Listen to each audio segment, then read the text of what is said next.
குருதேவர் ஒவ்வொரு வருடமும் இந்த திருவிழாவிற்கு செல்வதுண்டு. இந்த ஆண்டும் ராம் முதலிய பக்தர்களுடன் அங்கே போவதாக இருந்தார். அதற்குரிய ஏற்பாடுகள் செய்யப்பட்டன. ராம் மாவுடன் காலையிலேயே தட்சிணேஸ்வரம் வந்துவிட்டார். இருவரும் குருதேவரை வணங்கினர். பிறகு வடக்கு வராந்தாவில் அமர்ந்து பிரசாதம் உட்கொண்டனர். அதன் பின் தாங்கள் கல்கத்தாவிலிருந்து வந்த வண்டியிலேயே குருதேவரை பானிகாட்டிற்கு அழைத்து சென்றனர். குருதேவருடன் ராக்காலும் பவனாத்தும் மற்றும் ஓரிரு பக்தர்களும் சென்றனர். ஒருவர் வண்டியின் கூரை மீது அமர்ந்து பயணம் செய்தார். வண்டி மாகசின் ரோடு வழியாக ட்ரங்க் ரோட்டை அடைந்தது. குருதேவர் இளைஞர்களுடன் வேடிக்கை பேசியவாறு வந்தார். பானிகாட்டியில் விழா நடக்கும் இடத்தை அடைந்ததும் அங்கு நடந்த நிகழ்ச்சியைக் கண்டு ராம் முதலானோர் திகைத்து நின்றுவிட்டனர். அவ்வளவு நேரம் வேடிக்கையாக பேசிக்கொண்டு வந்த குருதேவர் திடீரென்று வண்டியிலிருந்து இறங்கி அம்பு போல் பாய்ந்து சென்று கூட்டத்தில் கலந்து விட்டார். அங்குமிங்குமாக தேடிய பிறகு கடைசியில் அவர் நவதீப் கோஸ்வாமியுடன் சங்கீர்த்தன கூட்டத்தில் ஆடிக்கொண்டிருந்ததைக் கண்டனர். இடையிடையே சமாதியிலும் ஆழ்ந்தார். சமாதி நிலையில் அவர் கீழே விழுந்து விடாதிருக்க நவதீப் கோஸ்வாமி அவரை கவனமாக தாங்கி பிடித்துக் கொண்டிருந்தார். சுற்றிலும் பக்தர்கள் பகவான் பெயரை உச்சரித்துக் கொண்டே குருதேவரை வணங்கி அவருடைய திருவடிகளில் மலரையும் இனிப்பையும் தூவினர். அவரை ஒருமுறையாவது தரிசிக்க வேண்டும் என்பதற்காக கூட்டத்தை இடித்துக் கொண்டு ஆவலுடன் முன்னே சென்று கொண்டிருந்தனர் சிலர். அநேகமாக புற உணர்வை இழந்த நிலையில் குருதேவர் ஆடிக்கொண்டிருந்தார். புற உணர்வு வந்ததும் பாட ஆரம்பித்தார். ஹரிநாமத்தை உச்சரித்தாலே கண்களில் நீர் ததும்பும் 2 சகோதரர்கள் வந்துள்ளார்கள். தாங்களும் ஆடி உலகையே ஆட வைக்கும் ஹரிநாம பிரிய 2 சகோதரர்கள் வந்துள்ளனர். தாங்கள் அழ உலகையே ஹரியின் பெயரில் அழ வைக்கும் 2 சகோதரர்கள் வந்துள்ளனர். அடியும் உதையும் தாங்கிக் கொண்டு பாவிகளுக்கு ஹரிநாமத்தை அளித்த 2 சகோதரர்கள் வந்துள்ளனர். குருதேவருடன் மற்றவர்களும் பித்து பிடித்தவர்கள் போல் ஆடிக்கொண்டிருந்தனர். சைத்தன்யரும் நித்யானந்தரும் தங்களுடன் சேர்ந்து ஆடிக்கொண்டிருப்பது போன்ற இன்பத்தை அவர்கள் அனுபவித்தனர். குருதேவர் தொடர்ந்து பாடினார். சைத்தன்யரின் பிரேமை அலைகளில் நதியாவே ஆடுகிறதே. சங்கீர்த்தன அலைகள் ராகவர் கோவிலை நோக்கி மிதந்து சென்று கொண்டிருந்தன. சங்கீர்த்தன கூட்டம் கோயிலை வலம் வந்து ராதாகிருஷ்ணரை வணங்கிய பிறகு கங்கை கரையில் உள்ள ராதாகிருஷ்ணரின் கோவிலை நோக்கி செல்ல தொடங்கியது.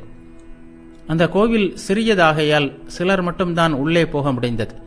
பெரும்பாலோர் கோவிலின் வாசலில் நின்றபடி உள்ளே எட்டி எட்டி பார்த்தபடியே வெளியே நின்றனர். ராதாகிருஷ்ணரின் கோவில் முற்றத்தில் குருதேவர் மறுபடியும் ஆட ஆரம்பித்தார். கீர்த்தன ஆனந்தத்தால் போதை தலைக்கேறிய நிலை. இடையிடையே சமாதி நிலையை அடைந்தார். மீண்டும் 4 பக்கங்களிலிருந்தும் மலர்களும் இனிப்பும் அவரது திருப்பாதங்களில் விழுந்தன. முற்றத்திலிருந்து அவ்வப்போது ஹரிநாம கோஷம் எழுந்தது. அது தெருவில் சென்று கொண்டிருந்த பக்தர்களை அடைந்தபோது அவர்களும் எதிரொலி போல ஹரிநாமத்தை முழங்கினார்கள்.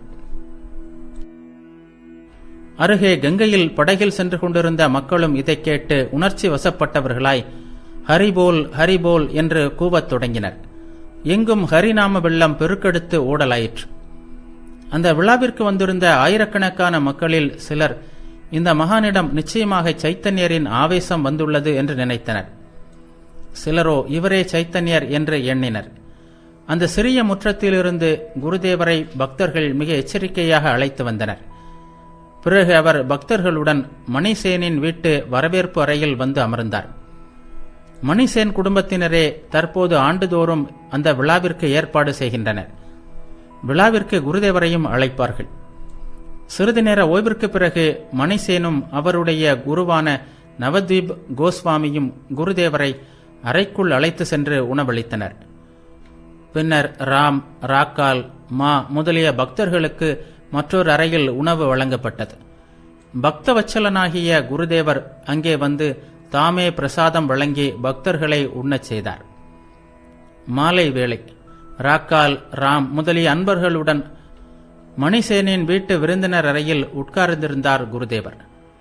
நவதீப் கோஸ்வாமியும் பிரசாதம் உண்ட பின்னர் சிறிது இளைப்பாறிவிட்டு அங்கு வந்து குருதேவரின் அருகில் அமர்ந்தார். குருதேவர் வந்த வண்டிக்கு வாடகை கொடுக்க மணிசேன் விரும்பினார்.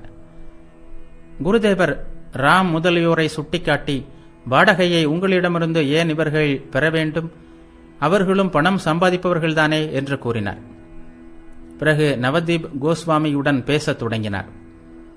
ஸ்ரீராமகிருஷ்ணர் கூறினார், பக்தி கனிந்தால் பாவனை தோன்றும்.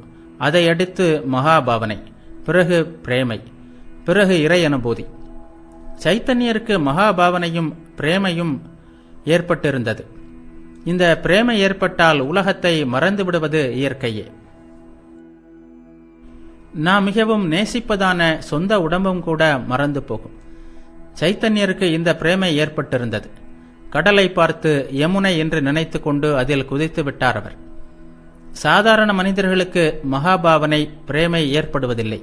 அவர்கள் பரவச நிலை வரை போகலாம். சைத்தன்யருக்கு இந்த 3 நிலைகளும் ஏற்பட்டிருந்தன. அப்படித்தானே? கோஸ்வாமி கூறினார், ஆம் சுவாமி, அது உண்மைதான். அக உணர்வு நிலை, அரை உணர்வு நிலை, புற உணர்வு நிலை ஆகிய 3 நிலைகளிலும் அவர் இருந்தார். ஸ்ரீராமகிருஷ்ணர் கூறினார், அக உணர்வு நிலையில் அவர் சமாதியில் ஆழ்ந்திருப்பார். அரை உணர்வு நிலையில் அவரால் ஆட மட்டுமே முடியும். புற உணர்வு நிலையில் நாம சங்கீர்த்தனம் செய்வார். அப்போது நவதீப் கோஸ்வாமி தன் மகனை அழைத்து வந்து குருதேவருக்கு அறிமுகம் செய்து வைத்தார். அவன் இளைஞன், சாஸ்திரங்கள் படித்து வந்தான். அவன் குருதேவரை வணங்கினான்.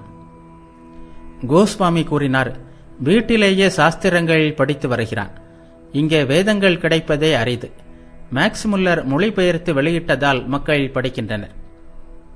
ஸ்ரீராமகிருஷ்ணர் கூறினார், சாஸ்திரத்தை அதிகம் படித்தால் அதுவும் தீங்கு விளைவிக்கும். சாஸ்திரத்தின் சாரத்தை அறிய வேண்டும். அதன் பிறகு நூல்களின் அவசியம் என்ன? சாரத்தை கிரகித்த பிறகு இறை அனுபூதிக்காக ஆழ்ந்து மூழ்க வேண்டும். இறைவனே உண்மை, உலகம் உண்மையில்லை என்று வேதாந்தத்தின் சாரத்தை தேவி நான் அறிய செய்தாள். பகவத்கீதையின் சாரம் என்ன? கீதா கீதா என்று 10 முறை சொல், தியாகி தியாகி என்று வரும். அதுதான் கீதையின் சாரம். கோஸ்வாமி கூறினார், சரியாக தியாகி தியாகி என்று வராது, தாகி என்றுதான் வரும். ஆனால் பொருள் என்னவோ ஒன்றுதான். இரண்டிற்கும் தாது தக். இதில் கஞ்ச் பிரத்யயம் சேரும்போது தாக்காகிறது. அதில் இன் பிரத்யயம் சேரும்போது தாகி என்றாகும். எனவே தியாகி என்றாலும் தாகி என்றாலும் பொருள் ஒன்றுதான். ஸ்ரீராமகிருஷ்ணர் கூறினார், மனிதா, அனைத்தையும் துறந்து இறைவனை அடைவதற்காக சாதனை செய் என்பதுதான் கீதையின் சாரம். கோஸ்வாமி கூறினார், தியாகம் செய்யும் மனப்பான்மை உண்டாவதில்லையே. ஸ்ரீராமகிருஷ்ணர் கூறினார், நீங்கள் ஒரு கோஸ்வாமி. உங்களுக்கு கோவில் வேலை உள்ளது. உங்களால் உலகை துறக்க முடியாது. நீங்கள் உலகை துறந்தால் கோவில் வேலையை யார் செய்வது? நீங்கள் மனத்தளவில் துறக்க வேண்டும். உலகத்திற்கு ஒரு படிப்பினைக்காக இறைவனை உங்களை உலக வாழ்க்கையில் வைத்திருக்கிறார். நீங்கள் 1000 முயற்சி செய்யுங்கள், உங்களால் துறக்க முடியாது. உலக கடமைகளை செய்வதற்குரிய மனநிலையையே இறைவன் உங்களுக்கு அளித்திருக்கிறார். ஸ்ரீகிருஷ்ணர் அர்ஜுனனிடம் கூறினார், என்ன சொல்கிறாய்? நீ யுத்தம் செய்ய போவதில்லையா? நீ விரும்பினாலும் போரிலிருந்து உன்னால் விலக முடியாது. உன் இயல்பே உன்னை போரிட வைக்கும் என்றார். ஸ்ரீகிருஷ்ணர் அர்ஜுனனுடன் பேசியது பற்றி சொல்லிக் கொண்டிருக்கும் போதே குருதேவர் சமாதியில் ஆழ்ந்தார். உடல் அசையவில்லை, கண்கள் இமைக்கவில்லை. மூச்சு விடுகிறாரா இல்லையா என்பது கூட சந்தேகமாக இருந்தது. கோஸ்வாமி, அவருடைய மகன் மற்றும் பக்தர்கள் அனைவரும் பேசும் சக்தி இழந்தவர்களாக குருதேவரையே பார்த்து கொண்டிருந்தனர். கொஞ்சம் புற உணர்வு பெற்ற பின் குருதேவர் கோஸ்வாமியிடம் கூறினார், யோகமும் போகமும். நீங்கள் கோஸ்வாமி வம்சத்தை சேர்ந்தவர். உங்களுக்கு 2ம் உண்டு. இப்போது இறைவனிடம் பிரார்த்தனை மட்டும் செய்யுங்கள்.